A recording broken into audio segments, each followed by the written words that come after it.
अध्याय 3. श्री गणेशाय नमः. धन्य धन्य ते या जगती, स्वामी चरणी ज्यांची भक्ती. त्यांसी नाही पुनरावृत्ती, पद पावती कैवल्य. निर्विकार स्वामी मूर्ती, लोका चमत्कार दाविती. काही वर्ष करोणी वस्ती, मंगळ वेढे सोडिले. मोहळा माझी वास्तव्य करीत, आप्पा टोळ झाले भक्त. तेथींचे साकल्य वृत्त, अल्पमती केवी वर्णू. सवे घेऊनी स्वामींसी, टोळ जाती अक्कलकोटासी. अर्ध मार्गावरुनी टोळांसी, मागे परतणे भाग पडे. टोळ गेली या परतोनी, स्वामी चालले उठोनी. बहुत वर्जिले सेवकांनी, परी न च मानिले त्या. तेथोनी या निघाले, अक्कलकोटा प्रती आले. ग्रामद्वारी बैसले, यतिराज स्वेच्छेने. तेथे एक अविंध होता, तो करी तयांची थट्टा. परी काही चमत्कार पाहता, महासिद्ध समजला. पूर्व पुण्यास्तव निश्चिती, आले चोळाप्पाचे गृहाप्रती.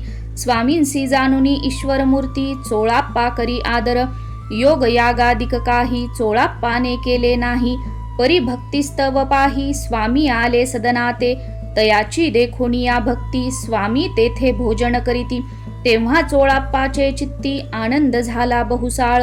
तैपासुनी तयांचे घरी, राहिले स्वामी अवतारी. दिवसेंदिवस चाकरी, चोळाप्पा करी अधिकाधिक. तेव्हा राज्यपदाधिकारी, मालोजी राजे गादीवरी. दक्ष असोनी कारभारी, परमज्ञानी असती जे. चोळाप्पाचे गृहाप्रती, आले कोणी एक यती. लोका चमत्कार दाविती, गावात मात पसरली. लोकां माझी पसरली मात, नृपासी कळला वृत्तांत. की आपुलिया नगरात, यती विख्यात पातले. वार्ता ऐसी ऐकोनी, राव बोलला काय वाणी. गावात यती येऊनी, फार दिवस जाहले. परी आम्हा श्रुत पाही, आजवरी जाहले नाही. आता जाओनी लवलाही, भेटू तया यतीवर्या. परी ते केवळ अंतर्ज्ञानी, ऐसी वार्ता ऐकिली काणी. हे सत्य तरी येओनी, आताच देती दर्शना. राव मुखातुनी वाणी निघाली, तोची यती मूर्ती पुढे ठेली. सकल सभा चकित झाली, मती गुंगली रायाची. खून पटली अंतरी, स्वामी केवळ अवतारी. अभक्ती पळोनी गेली दुरी, चरणी भक्ती जडली तै. सकळ सभा आनंदली, समस्ती पाऊले वंदिली.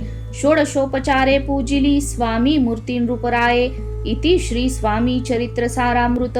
नाना प्राकृत कथा संमत, प्रेमळ भक्त परिसोत. तृतीयोऽध्याय गोडहा. श्री स्वामी राजार्पणमस्तु. श्रीरस्तु शुभं भवतु. इति श्री स्वामी चरित्र सारामृते अक्कलकोट नगर प्रवेशे तृतीयोऽध्यायः.